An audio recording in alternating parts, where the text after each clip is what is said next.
కాంగ్రెస్ ను నమ్మితే గోసపడతామని బీఆర్ఎస్ అధినేత తెలంగాణ తొలి ముఖ్యమంత్రి కేసీఆర్ ముందే హెచ్చరించారు. ఎన్నికల ప్రచారం సందర్భంగా ప్రతి బహిరంగ సభలో కేసీఆర్ రైతులను అప్రమత్తం చేశారు. కాంగ్రెస్ ను నమ్మి ఓటేస్తే రైతు బంధుకు రామ్ రామ్ చెబుతారని కేసీఆర్ రైతులకు జాగ్రత్తలు చెప్పారు. ఇప్పుడు కేసీఆర్ చెప్పిన మాటలే నిజమవుతున్నాయి. అధికారంలోకి వచ్చిన నాటి నుంచే రైతుల గోస పుచ్చుకుంటోంది కాంగ్రెస్ పార్టీ. 2 లక్షల రుణమాఫీ అందరికీ చేస్తామని చెప్పి చివరికి కొందరితోనే మమా అనిపించారు. సగం మంది రైతులకు రుణమాఫీ ఎగ్గొట్టారు. పంటలకు మద్దతు ధర కూడా ఇవ్వలేదు. వరికి బోనస్ కూడా బోగస్ అయింది. అధికారంలోకి వచ్చాక 2 సార్లు రైతు బంధు డబ్బులు ఎగ్గొట్టారు. ఇక ఇప్పుడు కొందరికే రైతు భరోసా అంటూ బాంబు పేల్చారు. సాగు చేసే భూములకు మాత్రమే రైతు భరోసా ఇస్తామని రేవంత్ అంటున్నాడు. అది కూడా ఏడాదికి ఎకరానికి 12,000 మాత్రమే ఇస్తామని చెబుతున్నాడు. ఇది మోసం కాక ఇంకేంటి? ఇది రైతులను దగా చేయడం కాక మరేంటి? రేవంత్ సర్కారు ఢోకాపై రైతాంగం తీవ్రంగా మండిపడుతోంది. భూమి గల ప్రతి రైతుకు రైతు భరోసా ఇస్తామని వరంగల్ డిక్లరేషన్లో ప్రకటించి ఇప్పుడు మాట తప్పడమేంటని అన్నదాతలు బగ్గుమంటున్నారు.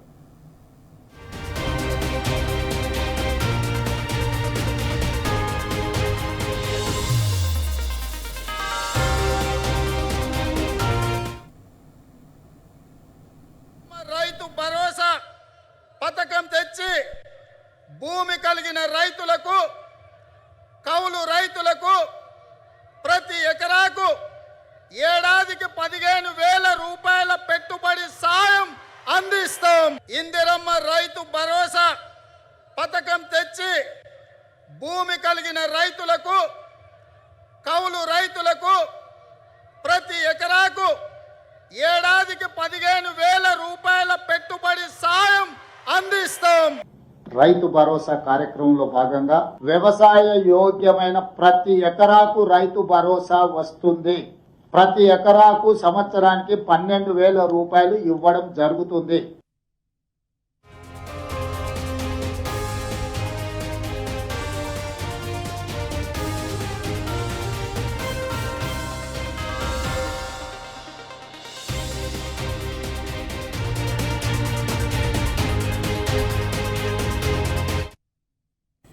రైతులను కాంగ్రెస్ ప్రభుత్వం మరోసారి దోకా చేసింది. ఇదే అంశానికి సంబంధించి మన ప్రతినిధి సూరజ్ నడి మరింత సమాచారం తెలుసుకుందాం. సూరజ్, చెప్పండి. ఏడాది పాటు నాంచిన కాంగ్రెస్ పార్టీ ఇప్పుడు సంక్రాంతికి రైతులకు బిగ్ షాక్ న్యూస్ ఇచ్చింది. ఎంతో కాలంగా వారు వేచి చూస్తున్నటువంటి రైతు భరోసా కేవలం సాగు వ్యవసాయంలో ఉండేటువంటి భూములకే మాత్రమే ఇస్తామని సీఎం రేవంత్ ప్రకటన చేశారు. దానికి తోడు కేవలం ఈ సంవత్సరానికి 12,000 మాత్రమే ఇస్తామని చెప్పడం ఏ రకంగా అర్థం చేసుకోవాలి? వరంగల్ ఎన్నికలకు ముందు వరంగల్ డిక్లరేషన్ కు కాంగ్రెస్ పార్టీ స్వయంగా తూట్లు పొడిచిందని చెప్పాల్సి ఉంటుంది. రైతు సంక్షేమ ధ్యేయమని ఎన్నికల ముందు ప్రకటించిన కాంగ్రెస్ పార్టీ ప్రభుత్వంలోకి వచ్చిన తర్వాత మాట తప్పింది. ఇది 2వ, 3వసారి అని చెప్పేసి కూడా పెద్ద ఎత్తున ఆరోపణలు వ్యక్తమవుతున్నాయి. ముందుగా రైతుల సంక్షేమానికి కట్టుబడి ఉన్నామన్న కాంగ్రెస్ ప్రభుత్వం పంట రుణమాఫీ పేరిట తెలంగాణ రాష్ట్ర రైతాంగాన్ని మోసం చేసిందని చెప్పేసి ఒక పెద్ద అభియోగం ఇప్పటికే ఉన్న విషయం తెలిసిందే. 21,000 కోట్ల రూపాయలు మాత్రమే, అంటే దాదాపుగా 42,000 కోట్ల రూపాయలు రైతు పంట రుణమాఫీ కోసం చెల్లిస్తామని చెప్పి అందులో సగానికి సగం కుదించి 21,000 కోట్లు మాత్రమే చెల్లించి, అంటే రైతాంగం కూడా దాదాపుగా 50% రైతాంగాన్ని తగ్గించి జాబితా నుంచి లబ్ధిదారులను తొలగించి దాదాపుగా 50% మంది 40% మందికి మాత్రమే పంట రుణమాఫీ చెల్లించిన విషయం మరొక ముందే రైతులకు కాంగ్రెస్ పార్టీ మరో షాక్ ఇచ్చిందని చెప్పాల్సి ఉంటుంది. ఎన్నికల ముందు ఎకరాకు 7,500 ఒక సీజన్ కు, అంటే ఏటా 15,000 చొప్పున చెల్లిస్తాము పంట సాయం కింద, అంటే పెట్టుబడి సాయం కింద చెల్లిస్తామని చెప్పేసి కాంగ్రెస్ పార్టీ చెప్పిన విషయం తెలిస్తే, ఆ తర్వాత ప్రభుత్వం ఏర్పడిన తర్వాత ఏడాది పాటు కాలయాపన చేసి ఒక ప్రత్యేకంగా ఒక క్యాబినెట్ సబ్ కమిటీని ఏర్పాటు చేసి దీనికి సంబంధించిన విధి విధానాలు రూపొందిస్తాము, అధ్యయనం చేస్తాము, విస్తృతంగా అభిప్రాయ సేకరణ చేస్తాము, దీనికి సంబంధించి అసెంబ్లీలో కూడా తీర్మానాన్ని ప్రవేశపెడతామని చెప్పేసి ఎన్నో మాటలు చెప్పిన కాంగ్రెస్ ప్రభుత్వం చివరికి కేవలం సాగు భూములకు మాత్రమే ఈ పంట పెట్టుబడి సాయం అందిస్తామని చెప్పేసి ప్రకటించడం, అందులో కూడా ఏడాదికి 12,000 రూపాయలు మాత్రమే ఎకరాకు చెల్లిస్తామని చెప్పేసి ప్రకటించడం పెద్ద వివాదాస్పదం అవుతుందని చెప్పాల్సి ఉంటుంది. ఎందుకంటే మీరు ఇప్పుడు ఎన్నికల ముందు చెప్పిన మాట రేవంత్ రెడ్డి ఏమన్నారంటే, ఇప్పుడు మీరు ఏదైతే రైతు బంధు కింద వస్తున్న 10,000 రూపాయలు తీసుకోండి, కాంగ్రెస్ ప్రభుత్వం ఏర్పడ్డ వెంటనే 15,000 రూపాయలు మీకు అందిస్తామని చెప్పేసి ఆయన ప్రకటించిన విషయాన్ని రైతులు ఈ సందర్భంగా గుర్తు చేసుకుంటున్నారు. కాంగ్రెస్ పార్టీ మరోసారి మాట తప్పిందన్న విషయాన్ని వాళ్ళు ప్రత్యేకించి చెప్తున్నారు. 7,500 రూపాయల చొప్పున ఎకరాకు ఒక సీజన్ చెల్లిస్తామని, అంటే ఏటా 15,000 రూపాయలు చెల్లిస్తామని చెప్పిన తర్వాత ఇప్పుడు ఎకరాకు 6,000 సీజన్ కు అంటే ఏటా 12,000 రూపాయలు మాత్రమే లబ్ధి చేస్తాం, 12,000 రూపాయలు మాత్రమే చెల్లిస్తామని అనడం వివాదాస్పదం అవుతుంది. కాంగ్రెస్ కు చిత్తశుద్ధి లేదు రైతుల సంక్షేమం పట్ల అని చెప్పేసి ఒక ఆరోపణ వెలువెత్తున్న పరిస్థితి కనిపిస్తుంది.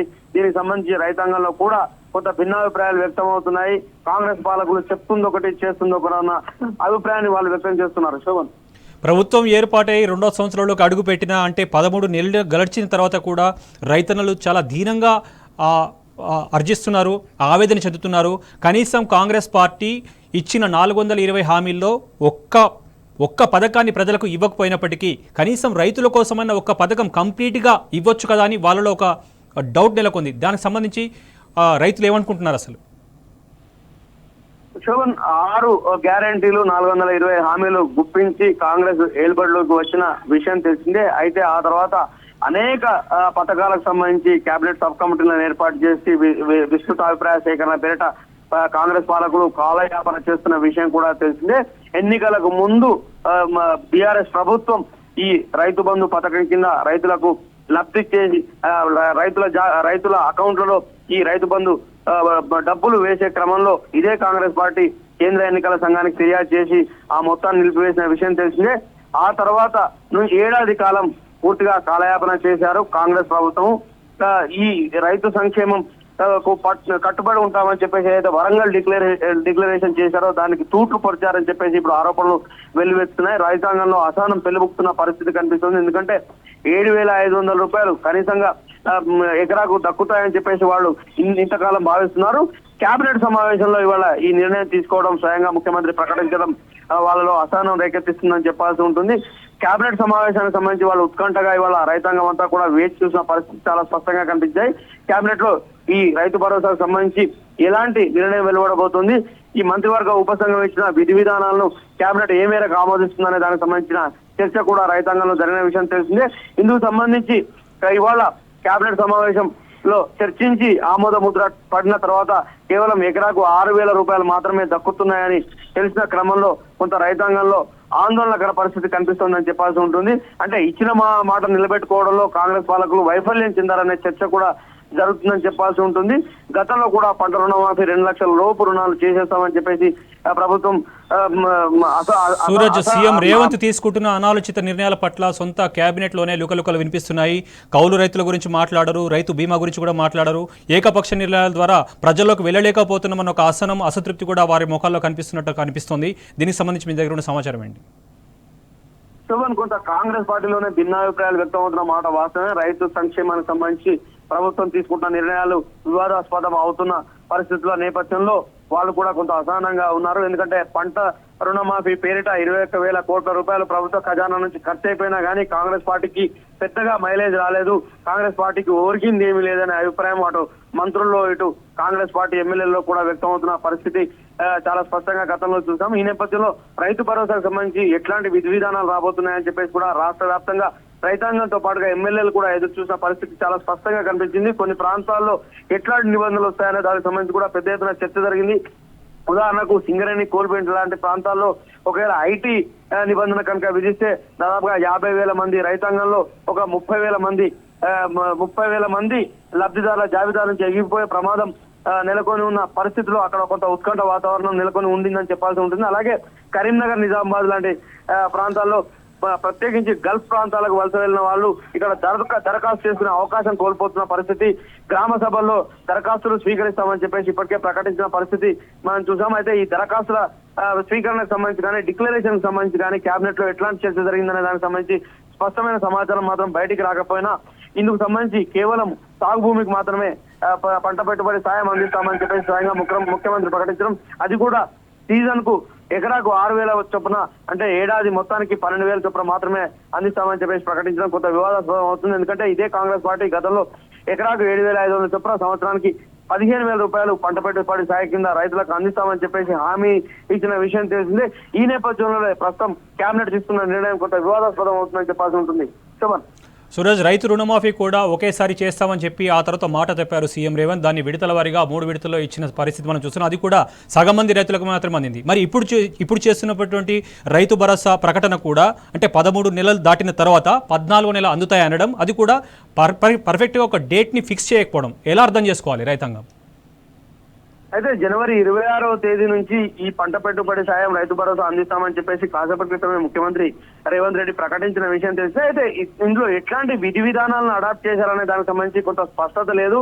కేవలం చాలా స్వల్పకాలికంగా ఈ ప్రెస్ కాన్ఫరెన్స్ లో ముఖ్యమంత్రి రేవంత్ రెడ్డి ముగించిన పరిస్థితులు చాలా స్పష్టంగా కనిపించాయి. ఎట్లాంటి విధి విధానాలు ఖరారు చేశారు, మంత్రివర్గ ఉపసంఘం చేసిన సిఫార్సులను ఏ మేరకు పరిగణలోకి తీసుకున్నారు, కేబినెట్ ఎట్లాంటి నిర్ణయాలు చేసింది, మార్గదర్శకాలు ఎలా ఉండబోతున్నాయి, ఎట్లాంటి నిబంధనలు వర్తింపజేసి ఈ రైతు భరోసాను రైతులకు అందజేస్తారనే దానికి సంబంధించిన స్పష్టత పూర్తిగా కొరవడింది. ఈ నేపథ్యంలోనే మరికొంత ఉత్కంఠ వాతావరణం ఇంకా కొనసాగుతుందని చెప్పాల్సి ఉంటుంది. ఆ స్పష్టత వచ్చేంత వరకు కూడా రైతాంగంలో ఇందుకు సంబంధించిన చర్చ జరిగే అవకాశాలు చాలా స్పష్టంగా ఉన్నాయి. పూర్తిగా రైతు భరోసాకు సంబంధించిన లబ్ధిదారుల జాబితా యాజ్ ఇట్ ఈజ్ గా ఉంటుందా, లేకుంటే అందులో రకరకాల మార్గదర్శకాల పేరిట, నిబంధనల పేరిట జాబితాలో కోత పడుతుందా, లబ్ధిదారుల సంఖ్య తగ్గుతుందా అనే దానికి సంబంధించిన చర్చ ప్రస్తుతం కొనసాగుతుంది. అయితే ఇప్పటి వరకు మనకు ఆర్థిక శాఖ వర్గాల నుంచి అందుతున్న సమాచారాన్ని బట్టి చూసుకుంటే కనుక ఈ రైతు భరోసా పథకాన్ని అమలు చేయడానికి దాదాపుగా 5,500 కోట్ల రూపాయలు కేటాయించుకున్నట్టుగా మనకంతున్న సమాచారాన్ని బట్టి తెలుస్తుంది. ఈ 5,500 కోట్ల రూపాయలు ఎంతమందికి పంచుతారనే దానికి సంబంధించిన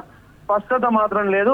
గతంలో బీఆర్ఎస్ ప్రభుత్వం చూసుకుంటే కనుక ఏ సీజన్ కూడా మిస్ అవ్వకుండా 78,000 కోట్ల రూపాయలను రైతాంగానికి రైతు బంధు పేరిట అందించిన విషయం తెలిస్తే, కానీ ఆ పరిస్థితులు ఇప్పుడు కన్ఫ్యూజన్ లేదు. పూర్తిగా లబ్ధిదారుల జాబితా కూడా సగానికి సగం పడిపోయే ప్రమాదం లేకపోలేదనే అభిప్రాయం కూడా వ్యక్తమవుతున్న పరిస్థితిలో కాంగ్రెస్ పాలకులు చెప్తున్న వాదన కొంత భిన్నంగా కనిపిస్తుంది. 132,000 ఎకరాలకు ఈ సాగు భూమి ఉండగా దాంట్లో 92,000 ఎకరాలకు మాత్రమే ఈ లబ్ధి చేకూరే అవకాశాలు ఉన్నాయని చెప్పేసి ఒక స్పష్టమైన వాదన వినిపిస్తుంది. మరోవైపు 65 లక్షల మంది లబ్ధిదారులకు గాను ఒక 25 లక్షల మంది సంఖ్య తగ్గే అవకాశాలున్నాయి. అంటే 35 నుంచి 40 లక్షల మంది రైతులకు మాత్రమే ఈ లబ్ధి అందే అవకాశాలు ఉన్నట్టుగా కూడా మనకు సచివాలయ వర్గాల నుంచి అందుతున్న సమాచారాన్ని బట్టి తెలుస్తుంది. మొత్తం మీద ఆ లబ్ధి కూడా కేవలం ఎకరాకు 6,000 రూపాయల చొప్పున సంవత్సరానికి 12,000 మాత్రమే అందడం కొంత వివాదాస్పదంగా మారే అవకాశం ఉందని అభిప్రాయం వ్యక్తమవుతుంది. 15,000 రూపాయలు ఇస్తాము ఘంటాపథంగా ప్రకటించిన ప్రభుత్వం ఇప్పుడు చేతులు ఎత్తేసి రైతాంగానికి సంబంధించి ఒక మొండి చేయి చూపించిన వైఖరి పైన కూడా సర్వత్రా నిరసనలు వెలువెత్తే అవకాశం ఉందని చెప్పేసి కూడా ఒక విశ్లేషణ వినిపిస్తోంది. Shobhan. Right Suraj, thank you.